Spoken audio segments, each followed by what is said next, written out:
lá vou eu. Hoje a festa é na avenida. No carnaval, pipiqueta, Brasil. Adoro. Campainha tocando, gente, domingo de carnaval, vocês sabem, né? A gente precisa trazer energia para aqui hoje. Alegria, é isso que eu digo a vocês. Se é carnaval, não é alegria. O povo pediu, mandou direct, mandou mensagem, escolheram um entrevistador. Aliás, gente, ó, uma entrevistada, para eu como entrevistador dar um show. Porque, olha, eu vou fazer uma viagem, uma descoberta por uma pessoa que sumiu de pessoas, mas apareceu. Eu falo pra vocês que eu descobri que ela tem 16 irmãos ao todo na família, sabe, amigo? Tem 2 filhos maravilhosos, né? Um eu conheço, a outra você vai saber quem é. É uma pessoa assim, gente, de uma energia, de um tic-bum. Se eu contar pra vocês que hoje, domingo de carnaval, a sua casa vai ficar mais animada com a presença dessa pessoa, tá? Eu vou falar logo pra vocês, né? Vamos falar não, vamos mostrar, vem pra cá, Val, vem sambando. Adoro! Hoje a festa na avenida. Ah, com certeza, meu amor. Como é que você tá? Tô ótima, e Tanto você? tempo, Bi. Quase 3 décadas. Faz igual popular, mas tá bonita, bicha. Obrigada. Mulher, tu tá linda demais. Que bom ouvir isso, hein? Maravilhosa. Dá assim ânimo a gente pra renascer todo dia. Gente, essa é Val. Eu vou dar uma referência muito boa. É irmã de Jânio. Jânio Rocha. Vou me sentar nesses humildes banquinhos aqui agora para bater um papo com você. Mas olha, chama todo mundo lá, porque você vai viajar agora pelo mundo da militância, pelo mundo da educação, por tudo que você puder imaginar. Sente-se, fique à vontade, o café tá pronto, amiga. É nóis, adoro, é carnaval, Brasil! Amo demais. Mas vai. E a gente tá assim, bem mangueira, né? Uma mangueira, adoro, bicha. A mangueira é tudo. Vamos me falar uma coisa, amiga. Por que você sumiu assim? Onde é que você andava?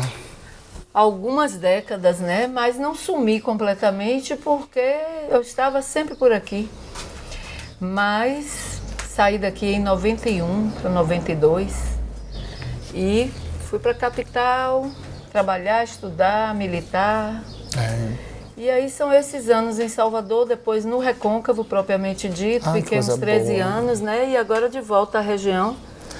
Mas antes de chegar no Recôncavo, vamos chegar na história de Val, no berço, no ventre, naquele ventre maravilhoso, de saber quem é sua mãe e quem é seu pai. Ah, que bom, né? Eu gosto sempre de começar pelas raízes. É bom, Val. Né? Professor de História já viu, né? Adoro.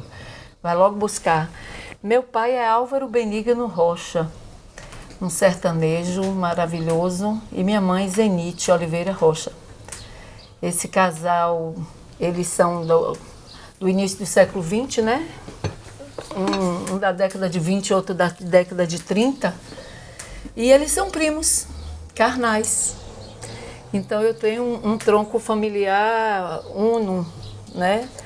Nessa união de pai e mãe, a nossa árvore tem uma raiz bem, vamos dizer, uma só raiz, né? Val, me fala uma coisa aqui. É verdade que você tem 16 irmãos? Irmãos. Tenho 16 irmãos. Nós somos 17 filhos, né? Esse casal. 9 mulheres e 8 homens. Meu time de Deus futebol, do quase. céu. Dormia todo mundo aonde, filha? Meu filho, você imagine quando era pequeno, minha mãe disse que além dos berços tinha caixa de madeira para tudo na casa. Meu Deus do céu. E aí, para você ter uma ideia, minha mãe com 35 para 37 anos, ela já tinha todos os filhos. Nova. Novíssima. Mas era uma cultura antigamente muito nova, né? Primeiro beijo, vai casar. Beijou, com casar. 13 anos, né? Pra você 13 ver. anos. Então, com 15, ela já teve o primeiro filho. Ou foi uma realidade totalmente diferente de hoje, né? Muito, né? Completamente. E ela é filha de minha avó, uma matriarca, com 18 filhos. Mas minha mãe foi a única filha que repetiu a proeza. Sabe, os outros já estão em famílias, as maiores estão entre 6 filhos, meus tios, né? Estão todos vivos, seus irmãos? Não, até a década de 90 nós éramos todos vivos, mas já se foram 3. Uhum. 2 mulheres e um homem. Uma perca chata, né? É. Mas a Agora vida- nós somos 14. Vocês costumam se comunicar? Muito. É uma vida comum sempre, né? Apesar, nós nos espalhamos muito, porque os mais velhos foram para São Paulo, Goiás, e alguns para Salvador, e a gente foi seguindo essa linha, mas foram retornando também.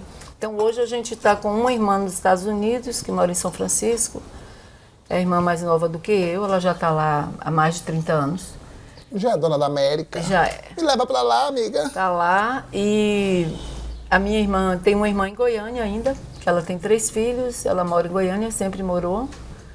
E alguns em Salvador, né? E outros aqui, Conquista e Nova Canaã. De alguma forma, se agregaram mais aqui na região. O Val, todos sabem que Jânio já esteve no meu programa na edição de 2023 e algumas perguntas nunca foram feitas a Jânio, que eu sabia que esta mulher ia chegar aqui um dia para eu conversar com ela, né? Porque, claro, né, com essa presença italianíssima, internacional, né? Mas tudo bem, é brasileira, né? Fazer o quê, né? Coitada, nasceu na Itália. Amiga, você fala muito de Canaã. Seus laços são daquela região? Meus laços familiares. Minha mãe, que meu avô é tio do meu pai, né? A família tem muita origem no sertão. Mas meu avô encantou-se com a região da mata e veio morar em Água Fria, que era antes de Nova Canaã existir. Inclusive, ele fez parte do grupo de fundadores da cidade, né? Então, a família do meu avô, da minha mãe, o pai da minha mãe, é toda de Nova Canaã. E hoje eu tenho irmãos lá ainda, né? Tive Quantos um tio tem lá? importantíssimo Você que sabe? foi diretor do Colégio Florestal Florestal é muito tempo, que é maravilhoso. Zilton Rocha, né? Zilton é o deputado? O deputado que foi deputado. Que foi deputado, né? Foi conselheiro também do Estado, né? Presidente do Conselho do Estado.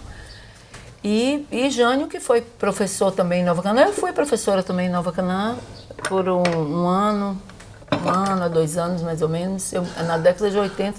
Você fala que você foi professora, você não é mais professora? Eu sou professora, eu fui professora em Canaã. Ah, tá. Hoje você leciona onde? Eu hoje não estou lecionando na escola formal, eu me aposentei. Aí diga, cedo, filha. Eu ia dizer, eu então, moça. Né? Comecei a trabalhar com 13, não me casei com 13, mas comecei a ralar com 13. E Você começou a trabalhar com 13 anos, fazendo o quê? sabe que eu comecei a trabalhar com o Dr. Arthur Rolim, que é uma persona importantíssima na minha vida. Um dos maiores médicos clínicos que já existiu em Poções. Olhar pra você, você tá com tuberculose, colocou xarampo, tudo. Ouvia, Tudo, né? Era sentia, ele sabia. Eu trabalhei com ele 7 anos. incrível, ele é incrível. Foi muito legal. Ele tem uma participação na minha vida muito importante porque ele observava, eu tinha 13 anos, imagina, eu vivia com um livrinho debaixo do braço. Aí um dia ele me falou, Valdir, vem cá, eu estou observando que você gosta de ler, não é? Aí eu disse, gosto, porque eu aprendi a ler muito cedo, com 5 anos, então eu lia compulsivamente tudo que eu achasse. Aí estava lendo literatura barata, aquelas coisas, eu fui viciada em fotonovelas, gibis, bolsa e livro, tudo que caía na mão. Aí ele falou, eu vou lhe fazer um desafio. Eu tenho a coleção dos escritores clássicos brasileiros. Se você topar, eu vou lhe emprestar um livro e quando você terminar, você me devolve e eu lhe empresto outro. Em quantos dias você entregava? Esse desafio. Aí eu, lógico, fui felicíssima, topei. E aí, meu filho, devorei essas coleções todas. Quantos tempos você fazia Amado, isso? Machado, Érico Veríssimo. E ele ficava assim, já terminou? Já para pegar outro logo, né? Então, eu sempre falava assim com ele. Quando eu fiz meu primeiro vestibular, por exemplo, eu não tive que estudar especificamente.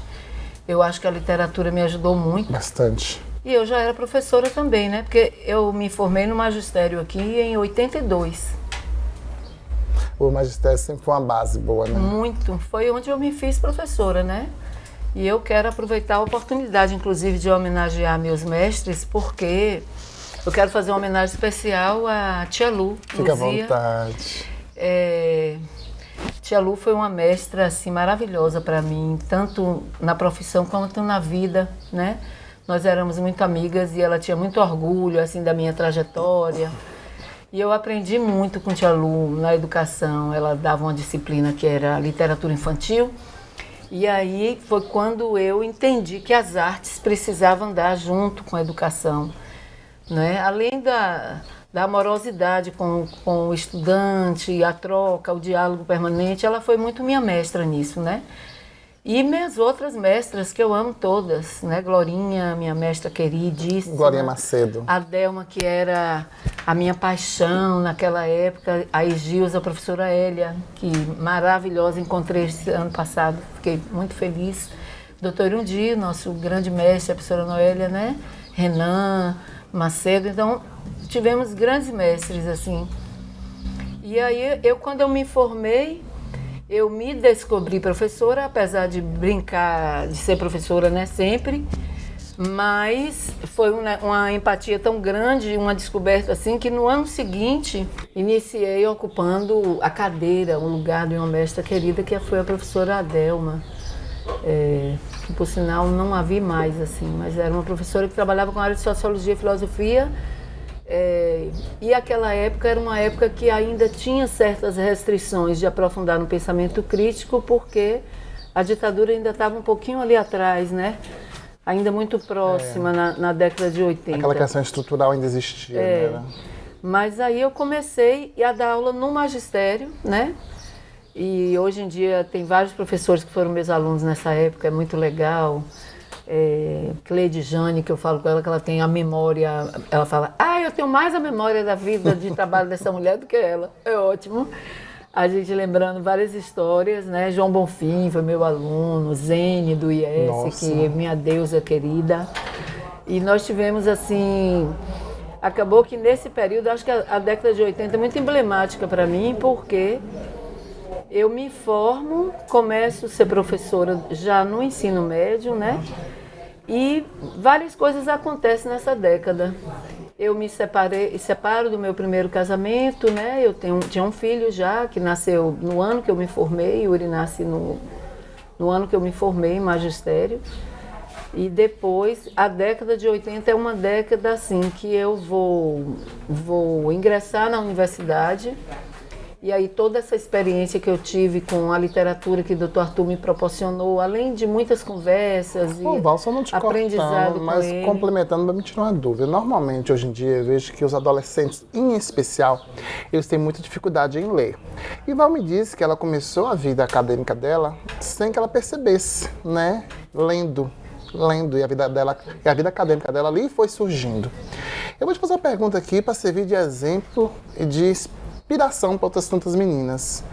Val, em quanto tempo você lia um romance? Depende do romance, mas eu lia com muita rapidez, 2 dias, né? 3 dias, a depender do livro.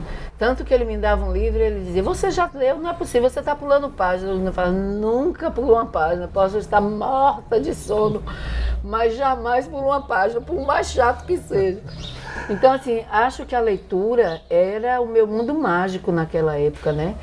Eu tenho lembranças, assim, por exemplo, O Pé de Laranja Lima, é um livro hoje em dia que tem sido indicado também em escolas. Eu amei demais esse livro, então eu lia, eu acordava para ler, eu lia atrás das portas, eu lia dentro do banheiro, minha mãe reclamava, vem comer, menina, solta esse livro, porque era uma compulsão quase, assim, que eu amava, né? Então eu li muito.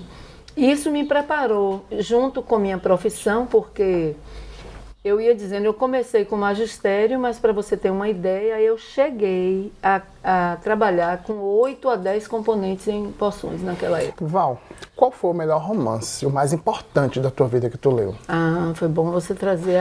Mas calma, não responde agora não, responde agora não. A gente vai Vamos lembrar. pro comercial, bora? Vamos Bora. lá, vamos faturar. Um Gente, vou tomar um cafezinho com o Val aqui, fazer aquele off com ela, mas eu quero que você, olha, não esqueça. A gente está aqui todo domingo de manhã. Se tem alguém dormindo, chame, pelo amor de Deus, que Val tá aqui batendo papo. Você já viu, né? Val conversa com a beleza, sabe por quê? Porque ela traz conhecimento pra gente. Então eu estou indo nos comerciais em nome de Vida Saudável e Panificadora Conquista. Quem faz a mesa do Café com Zé. Café com Zé, volta já!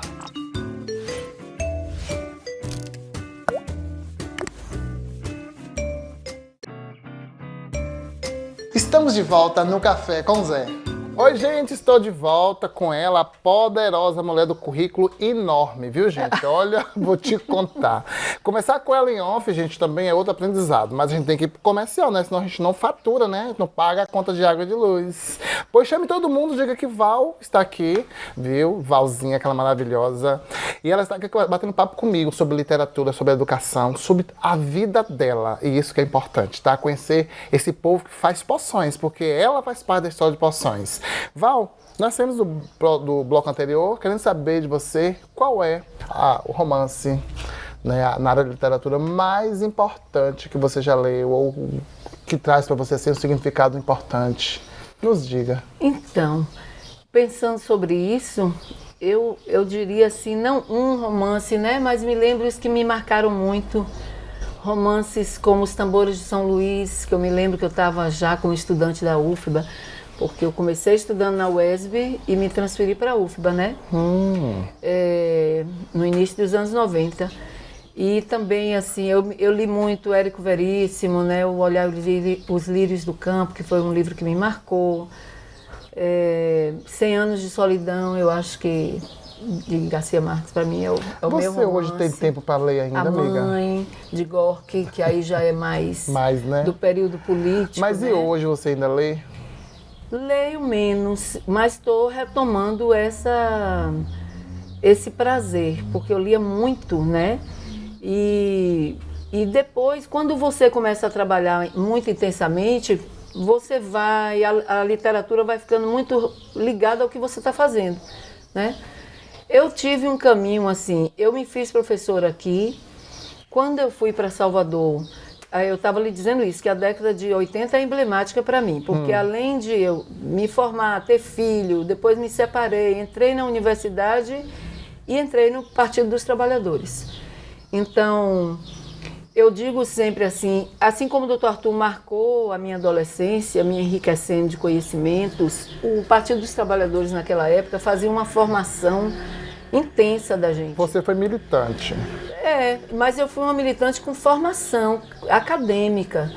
Nós tínhamos aulas com professores incríveis, então eu tinha uma universidade paralela à universidade que eu fazia. Eu fazia o curso de História na UESB e a gente estudava política intensamente, né, na nossa formação política na época.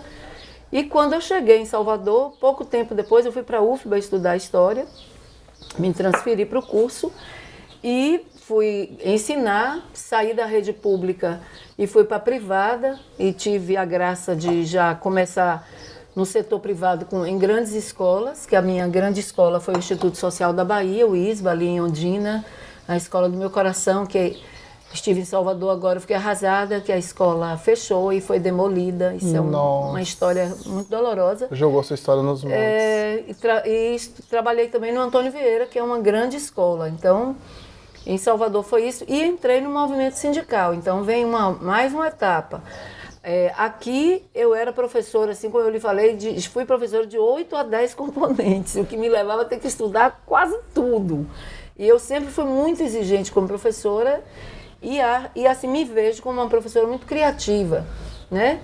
Eu tenho esses anos todos fora, mas meus alunos, eu tenho isso, é uma coisa muito importante na minha vida, andar nessa cidade e meus ex-alunos me terem assim, um reconhecimento, muito né, amor e reconhecimento, porque era muito legal a nossa relação, né? E assim, eu criava muito, muito. E lá em Salvador também, só que lá entrei no movimento sindical. Então, imagine, era rede privada, extremamente exigente, agora eu era só professora de História, sindicalista, estudante de História e mãe de um menino que eu levei comigo. Muito pequeno na época. Yuri foi com 8 anos. Então, era uma dinâmica de vida intensa e, além disso, ainda tinha, né, toda a vida pessoal para dar conta. Val, quando você falou assim, eu fui militante de formação, né? Será que hoje existe militantes sem formação? Você poderia me dar um norte? Eu acho que não é mais como era, né, antes. Nós tínhamos uma formação intensa em política. Eu me lembro que meus primeiros estudos sobre o Estado, o que é o Estado, como evolui o Estado, né? O que é a democracia, a ideologia, o que é a ideologia. Tudo isso eu aprendi estudando no Partido dos Trabalhadores. E nós tínhamos uma formação muito grande, a gente viajava, ia para Salvador, ficava uma semana, às vezes em internatos, muitas vezes em prédios de igreja, assim, né? Os albergues, né? Muito encontros. Então a gente tinha uma formação mais organizada, mais profunda, né? Do que eu acho que o militante hoje tem. E a gente lia, tinha uma biblioteca riquíssima. Eu me lembro que eu comecei lendo A Mãe, de Gorky, depois eu fui ler todos os livros que falavam sobre Cuba, sobre a história da Rússia, a Revolução Francesa, e compreender toda a estrutura do pensamento marxista também, que não é complexo, não é simples, né? Então tivemos uma formação intensa. E quando o sindicato já leva você a dar um mergulho, era um sindicato de professores, então a gente era um mergulho na história da educação. E eu ficava muito responsável pela organização de congressos e jornadas, junto com mais um corpo, né, de professores. E aí nós trouxemos grandes expoentes da educação brasileira em Salvador, nesses congressos grandes. E aí a gente aprendia muito e viajava o Brasil todo também, participando de congressos em outros estados, debatendo a educação, o mundo do trabalho. Eu acho que era um momento em que tanto o movimento sindical quanto o movimento de educação era muito mais pulsante no sentido de entender o que é a profissão, qual é a função social dela e o que é o mundo do trabalho e como é que ele anda para e passo com o desenvolvimento tecnológico, né, as mudanças do mundo do trabalho e os direitos do trabalhador, né, e os direitos humanos. Eu acho que meu papel aqui, claro, é entrevistá-la, mas também aprender e tirar as dúvidas possíveis. Val, eu estudei OSPB e Educação Moral e Cívica. E, não me falha a memória, foi extinto assim, sabe, sem dizer o porquê. O que aconteceu com essas duas matérias que formavam cidadãos, entendeu? Porque foram disciplinas muito criadas na ditadura militar, né? Tanto que elas tinham uma limitação de abordagem no início, né? Mas quando a democracia foi se estendendo a partir de 80, depois da anistia e tal, eu fui professora de OSPB e de EMC, tanto aqui quanto em Salvador. Então a gente já dava outra roupagem Eu lembro que o livro determinava uma coisa e minhas professoras aplicavam de outra forma. E a gente conseguia desenvolver. Muito. Aqui em Poços, por exemplo, eu trabalhava muito com teatro, com leitura, pesquisa de campo em bairros. Os meus alunos sempre foram motivados à pesquisa, à expressão, né? A compreensão, ao debate, que era muito... Eu me sentia um pouco... era uma durinha fazendo um verão lá no Senec. Eu tinha um programa, por exemplo, do folclore, que era todo ano em agosto, que a gente arrasava naquele colégio. A gente fazia um evento enorme com todas as séries, entendeu? Conhecendo a cultura popular brasileira mais a fundo, os artistas da terra, era bem legal, assim. E lá em Salvador também permaneci nessa dinâmica. Eu cresci muito como professora, como militante sindical, com esses congressos. E aí também comecei eu deixei a educação básica em 98. Já deu para mim, eu já estava ficando com problema de corda vocal, eu já estava em crise muito com a rede privada naquele momento, né? Já me entendia mais uma professora de espaço público.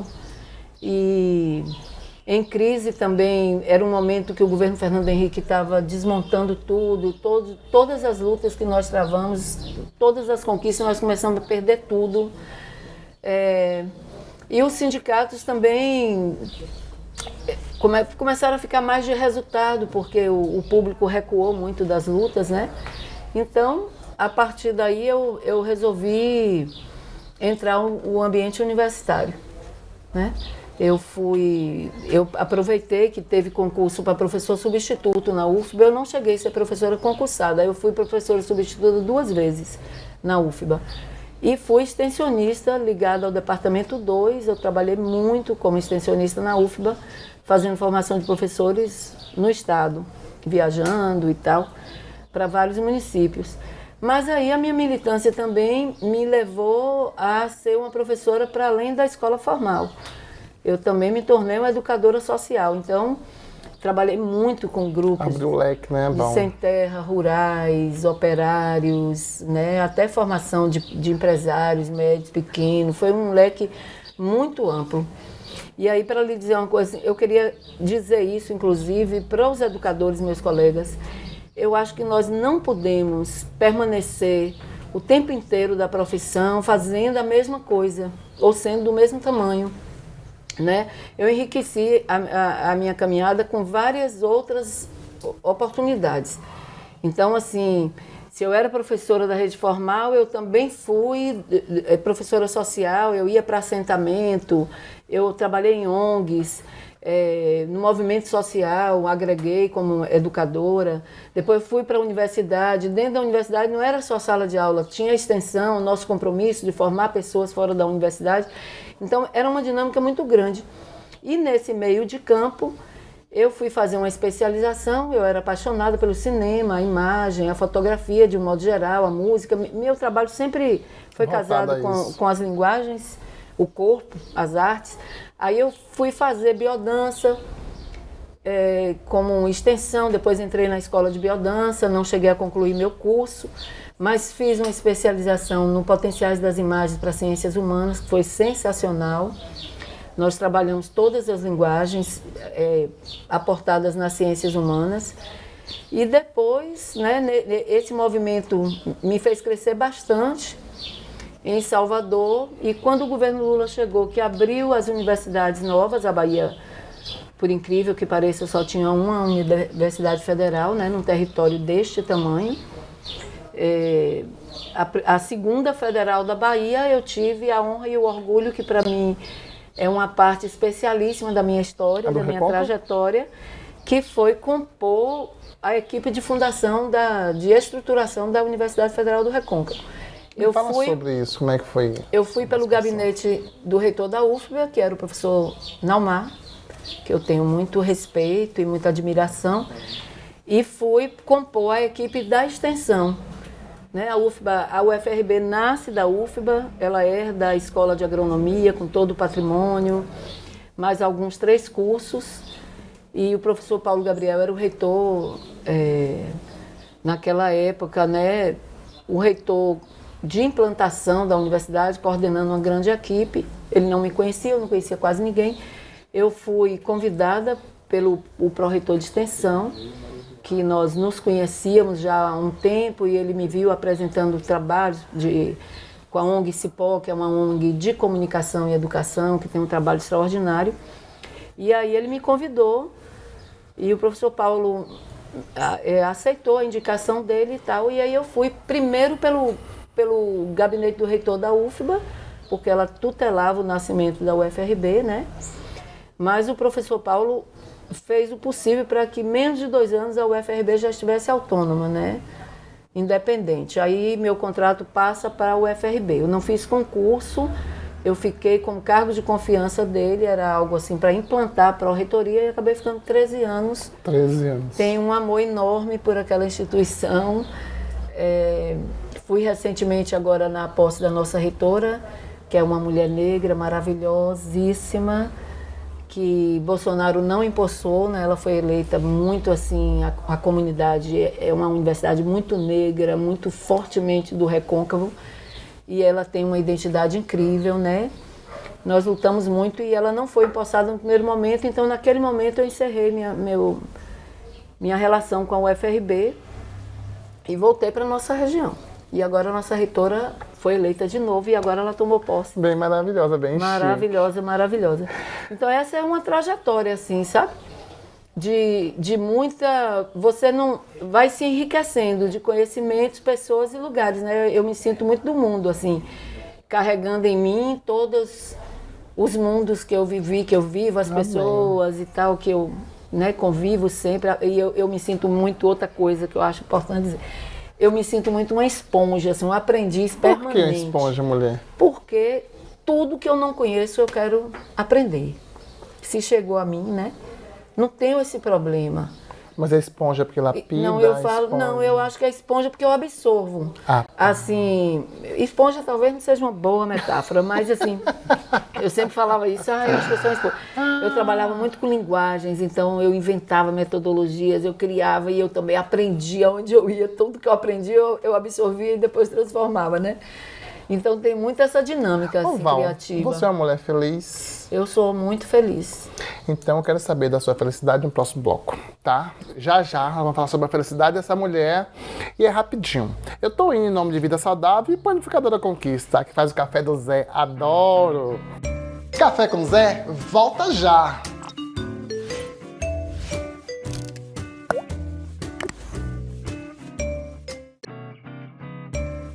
Estamos de volta no Café com Zé. Oi, gente, estamos de volta com Val Rocha aqui, batendo um papo maravilhoso. Quer dizer, nosso último bloco, mas vamos deixar nesse último bloco muito conhecimento para você. Val, eu te perguntei sobre felicidade. Eu poderia te perguntar, Val, para tu o que é felicidade, mas eu quero saber logo de cara. Val, você é uma mulher feliz? Sou feliz. Você me perguntou no instante, eu falei, como saiu espontâneo dentro de mim. Sou muito feliz. Eu sou uma mulher feliz. Primeiro, eu tenho uma natureza muito livre. Eu não sou muito uma mulher de um lugar só, vamos dizer assim, né? Eu sou muito inquieta, como eu falei, busco muito compreender as coisas. Tudo que eu faço eu tenho que estar recriando o tempo todo. E assim, eu tive oportunidade, né, de sair, de me expandir. Eu tive grandes amores, eu tenho 2 filhos maravilhosos. E como são seus 2 filhos? Me fala. Meus filhos são bem diferentes, né? E eles têm... Um é filho da minha juventude poçoense e o outro da minha maturidade soteropolitana, se eu posso assim dizer.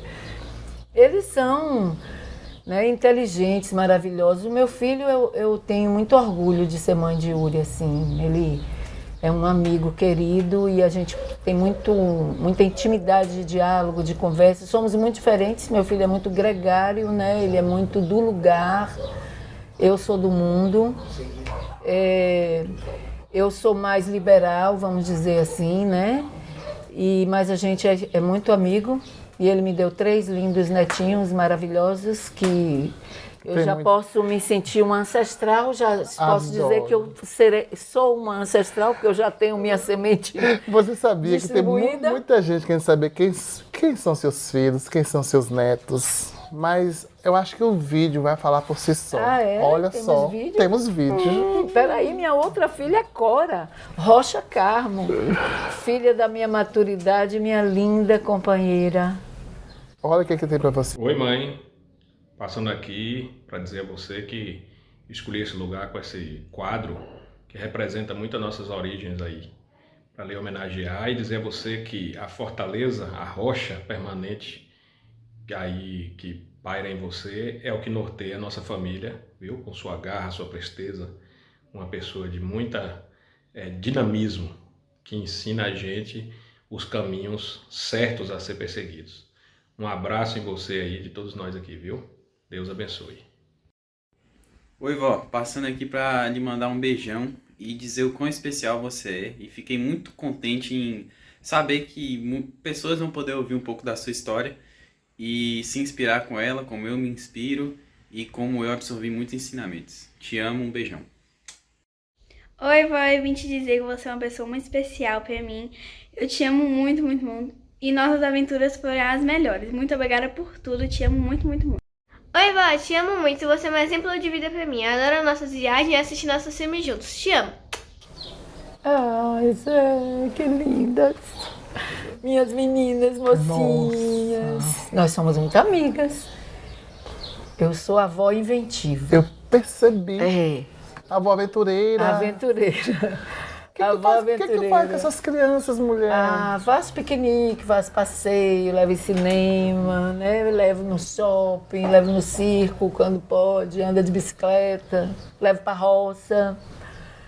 Inventando. Pedro é É um jovem lindo, assim, muito Conheci, inteligente. está trabalhando na Design uma Papelaria. alma linda. Menino educado. E a gente se entende muito, a gente adora assistir coisas juntos, séries. Eu percebi a linguagem bem moderna, bem, né? Vó, nossas aventuras são maravilhosas. Vó, gostei, vó. Eu sou avó, como eles dizem, eu sou avó moderna. E como é que é a mãe de Cora? Porque Cora não fez vídeo. Não fez vídeo? Não fez vídeo. Tu acha que Cora não faria vídeo? Se tivesse sem maquiagem. Pois tem vídeo de Cora sim. Vamos ver Cora. A mãe de Cora já é a mulher mais madura Adoro. do que a jovem mãe Vamos de ver o vídeo de Yuri. Cora. Oi, eu sou Cora e eu sou filha de Val. Pediram pra eu falar um pouco sobre minha mãe e tudo que eu tenho pra falar é que minha mãe é simplesmente a melhor pessoa do mundo. Minha mãe é só doçura e amor. Ela é aquele tipo de pessoa que não odeia, não tem raiva de ninguém. Ela é uma pessoa muito batalhadora, muito trabalhadora, que se esforça muito, que cuida, a mãe de todos, vó de todos. E só tenho a dizer que eu amo muito a minha mãe e que ela é realmente a melhor mãe de todos. Todo mundo da família e todos os meus amigos estão de acordo com isso. E que eu não trocaria ela por nada nesse mundo. Eu amo muito você, mamãe, e eu sou muito grata por ser sua filha. Oh, que fofa, linda. Nós somos muito amigas, né? Assim, quer dizer, eu que sou mãe, né? A mãe dizer, sou amiguinha da minha filha, não. Sou uma mãe amiga, né? Eu falo com ela que tem 18 anos, que eu estou tomando decisões na minha vida em relação a essa maternidade, né? Eu saí de Salvador, por exemplo, deixei toda essa vida que eu contei aqui um pouco para trás, fui para o UFRB numa oportunidade maravilhosa, mas também o que me movimentou aí foi o fato de estar com um bebê muito pequenininha, ela tinha 2 meses, e eu queria estar numa cidade menor, onde eu pudesse ficar perto dela, ter horário para em casa almoçar, ficar fácil de administrar Sem minha a correria maternidade, da vida. e onde ela pudesse crescer livre também, né? Então ela foi o primeiro bebê da UFRB, assim, é uma marca. Eu me lembro quando ela conheceu o presidente Lula, levando uma camisetinha. Quando ela nasceu, meus pais votam em Lula, e aí ele teve lá na universidade, e aí ela foi conhecer ele, o primeiro bebê da universidade, levar essa camisetinha para ele assinar, né? Porque foi uma universidade criada naquela época e tal. Então, meus filhos são... Primeiro sentimento, assim, que ser mãe é muito importante, né? Eu acho que é não é uma maturidade, um amadurecimento só da mulher, não é só do meu ego ou da minha pessoa, mas sim do meu espírito, né? Ser mãe exige muito esse amor compartilhado, a vida compartilhada o tempo todo, né? A responsabilidade dividida, deixar muito de mim para poder subsidiar a vida deles, né? Yuri pequenininho, por exemplo, minha vida era uma loucura. Imagino. Eu trabalhava em Poções, estudava em Vitória da Conquista, chegava em ônibus meia-noite, tinha que dar aula às 7 da manhã, tinha que sair correndo 4h30 da tarde para ir, ainda entrei em militância política e criava filho, era uma loucura. Correria, sempre foi correria, mas ainda até que eu era Rui Costa. Correria. Só correria. Mas assim, uma experiência muito fantástica. Tanto que eu perdi minha mãe tem 4 anos e pouco, o meu sentimento foi de estrangeirismo no mundo, sabia? Quando minha mãe se foi, eu tive a certeza assim, não, eu não sou desse mundo. A minha mãe, que é o portal que me trouxe para esse mundo, ela não está mais aqui, eu vou também uma outra hora, né? Então a gente, com certeza, é de outro lugar, né? Que dá um tempo por aqui. Eu me senti muito assim. Então, eu tenho essa relação com eles muito horizontal, muito discutida, compreensiva. Yuri é muito diferente de mim, mas sempre nos respeitamos muito nas nossas diferenças, né? Corinha já é mais parecida. E aproveitando essa coisa da família, minha família é muito uma família de educadores. Muita gente é professor na minha família, né? Homens e mulheres. E eu tenho 3 grandes referências tanto na minha história de vida profissional como de pessoa e minha história política e também na minha maternidade. Pode mencionar. Né? Que é Zilton Rocha, que é meu tio, irmão da minha mãe. Zilton é um grande professor, foi um grande professor de Nova Canaã, ele e a esposa dele, Normélia, em Salvador, grandes professores. Foi deputado, vereador, né? Foi pessoa muito presidente influente, né? do Tribunal de Contas da Bahia, alguns anos atrás. E, assim, sempre é uma inspiração para a gente, porque é um democrata, é um homem ético, absolutamente. E ela é uma educadora incrível, fantástica, que eu aprendi muito com ela. Meu irmão Jânio, um amor da minha vida, que eu sou muito feliz por ter voltado aqui para estar mais perto dele. E com quem eu aprendi muito e a gente cresceu muito juntos na política, na educação, né? E Marcelo Rocha, que é outro educador incrível, que também foi militante, e assim eu me espelhei muito neles, me inspirei, né? E para desenvolver depois o meu legado, vamos dizer assim, né? E agora, mais uma vez, estou com o Jânio me trazendo e Marcelo para uma área nova, Zé. Porque depois de tantas andanças, eu estava pensando, eu tinha um tripé na minha estrutura profissional que era a história como contexto e pensamento crítico, as artes como sensibilidade, né? Era isso, era contexto, criticidade e sensibilidade. Então, minha história profissional eu sempre trabalhei com esse tripé, com meus alunos, formação de professores. E no andar dessa carruagem, você amadurece e a espiritualidade, eu sempre fui espiritualista, eu sou marxista, mas não sou materialista, sou espiritualista. E na evolução, né, iniciei como católica, depois sou espiritualista mesmo, holista e tal. Já que você está me falando de espiritualidade e tal, qual é a sua relação de Gaia para a educação, de uma forma geral? Ai, que ótimo você trazer Gaia, né? Porque Gaia é quando você compreende a Terra como um organismo vivo. Ela é um sistema integrado, né, vivo, que tem consciência, né? Formada pelos 4 elementos e todo o reino elemental que estrutura a vida na Terra. Eu compreendo e acredito nisso, né? E a Terra é a base da vida, né? A gente compreende que o reino mineral da Terra é a memória da Terra. O reino vegetal é o amor incondicional, que está aí para nutrir todo mundo o tempo inteiro. Verdade, fato. O animal é a inteligência inata e o humano é a consciência, né, que está em Gaia. Então, eu sempre fui espiritualista e minhas andanças acabou me levando para uma espiritualidade mais ampliada e hoje que me levou ao encontro de uma ciência que também está indo em encontro da espiritualidade, porque eu assisto festas e rituais de candomblé, de umbanda, vou numa igreja católica, vou em centro espírita, Seishonoe, não tenho, assim, tudo que fala firme, do amor, né? E da fé profunda em Deus, eu respeito em absoluto, né? E tenho consciência de que eu sou um fractal de Deus, assim, da criação divina, eu tenho consciência disso. E a fonte é tudo que acho que tudo é um só, acho que a gente não pode ficar reclamando das misérias da vida, porque tudo é uma coisa só, de alguma forma todos nós participamos do que é bom e do que é difícil.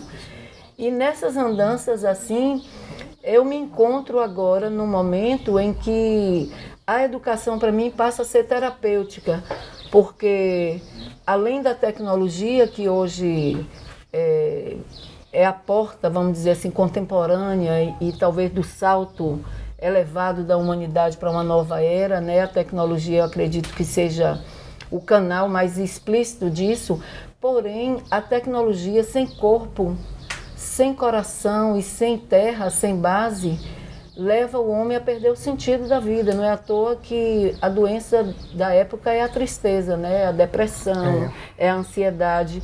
Por quê?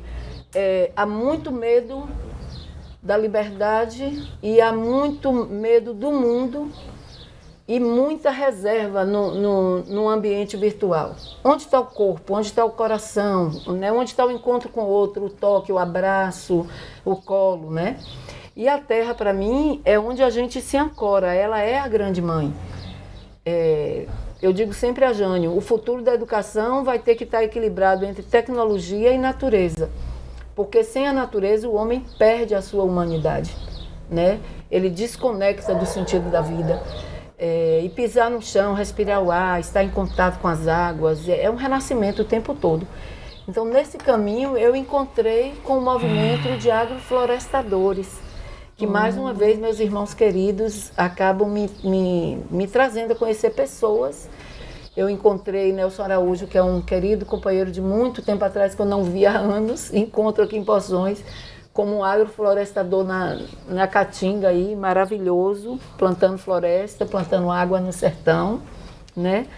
E conheci a história de Ernest Gost, o suíço que está há 40 anos na Bahia, ensinando a plantar floresta, a uma agricultura abundante e sem veneno e sem insumos, né?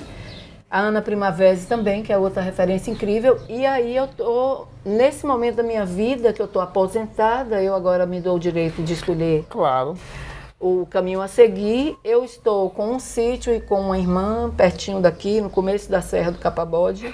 Todos convidados para comer uma carne assada. Lá nós estamos criando um ambiente terapêutico mesmo, de educação terapêutica, um ambiente de cura, que acho que a missão nossa da vida agora é a cura por essa educação terapeutizada, educação pelo amor. Eu quero dizer que eu estou me construindo uma mestra da educação pelo amor, pelo encontro, sabe, humano e com a natureza. Inclusive, amigo, estou aqui falando que eu encontrei, né, esse amigo que eu quero até deixar um abraço para ele, Nelson Araújo, esse plantador do sertão que eu falei. E ele já ele e Jânio já me levaram a conhecer Jurandir, que é um grande agricultor de Cafarnaum, no Cafarnaum território é uma cidade, um município, no território de Irecê, que é um grande já agroflorestador da Bahia, com uma produção incrível, né? E essa relação para mim com a agrofloresta é uma relação, eu me vejo hoje, eu fico pensando às vezes, qual o sentido da minha vida agora? Qual a missão da minha vida? A missão está intimamente relacionada ao planeta hoje, ao equilíbrio, né, da Terra, que eu acho que o que eu posso fazer, se eu puder plantar floresta, eu tenho certeza que Gaia ficará extremamente feliz. Que coisa linda. Levar crianças e jovens para andar no mato, conhecer as plantas e aprender a meditar, olhar a estrela, acender fogueira. Enquanto isso, a gente vai aprendendo, né? Enfim. Fazer exercícios, se abraçarem, aprender a olhar no olho, se humanizar, né? Val, Essa é a pegada agora. Eu queria ter uma manhã toda para você, mas eu tenho que daqui a pouco fazer o macarrão, né? Meio-dia. Nós temos que cozinhar, né, gente? Eu entendo. Você está com raiva porque Val vai sair. Pois é. Val vai sair, mas Val vai deixar uma deixa interessante aqui. Você fala muito da natureza, muito do futuro. E se eu te projetar, Val, há 30 anos no futuro, essa mulher vai estar mais madura, mais inteligente? Me fala, como é que está você hoje lá no futuro há 30 anos? Eu estou lúcida e muito cheia de histórias para contar para meus bisnetos e os jovens que eu espero que sempre estejam na minha casa é sempre aberta para muito adolescente, muito jovem, né? Que é a energia que me mantém sempre muito viva e feliz. É esse encontro com o adolescente, com o jovem, com as crianças, né? E também agora com o campo. Estou encantada de conhecer tantas pessoas incríveis. Então lá no futuro eu vou estar bem velhinho, acompanhando sua vida, você plantando floresta, cuidando... Vou estar igual Cora Coralina. Cora Coralina.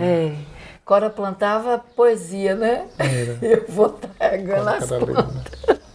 Mas bom saber que você vai estar cuidando de nós. Porque cuidar da natureza é cuidar de nós. Da vida, né? E é muito bom a gente saber que tem pessoas imbuídas na educação que estão se preocupando com o planeta. Eu sempre digo que a educação ela é transformadora. E nesse processo inicial de ano, hoje tem muita gente pulando carnaval por aí. Mas nós estamos aqui, ó, plantando, sabe o quê? Sonhos, esperança. O verde da blusa dela, claro, e o rosa, meu, da mangueira todinha. Mas a gente não pode perder o brilho de acreditar. Val, nós estamos chegando ao fim, eu vou te dar a tela, para que você possa despedir dos nossos telespectadores. Deve ter te curtido muito, adorado você. Seus agradecimentos estão por ordem. Então, falando para minha cidade querida, minha comunidade, que eu estou de volta aqui há tanto tempo, eu agradeço o convite aqui do programa de Zé, de Inácio, né, Jéssica. Agradeço a todos os ouvintes, aos meninos que estão aqui fazendo um trabalho maravilhoso, a meus filhos, né, por essa manifestação de amor, e meus netos. Agradeço a todas essas pessoas que cruzaram o meu caminho e que me fazem quem eu sou, né? Desde a minha família até meus amigos queridos. Tenho muitos amigos que eu amo muito. Meus alunos, nós sempre na vida, que a gente onde se encontra, a gente estamos sempre felizes de nos ver na estrada, crescendo juntos, né? E dar um abraço nessa comunidade tão antiga, tão maravilhosa aqui do sertão, e para que ela se abra mais para as artes, a cultura, toda forma de amor vale a pena, tudo é lindo. Acreditar num Deus maravilhoso sem julgamento, né? Sem punições, isso para mim não existe. Se ele é o amor absoluto, ele é o amor absoluto. Então o demais é tudo criação humana, e quando a gente ama, tudo isso desaparece, né? Porque o caminho fica muito mais incrivelmente fácil, saudável, né? E alegre também.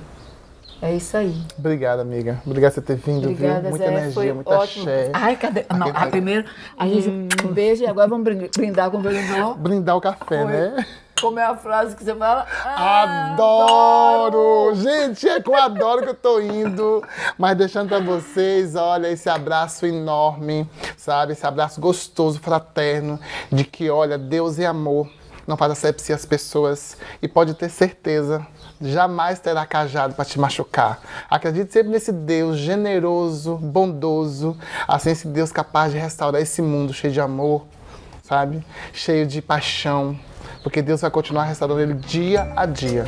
Mais amor, mais Deus. Mais amor, mais Deus. Boa semana, cheia de esperança e saúde pra você aí, tá? Vou tomar café com ela. Beijo, tchau!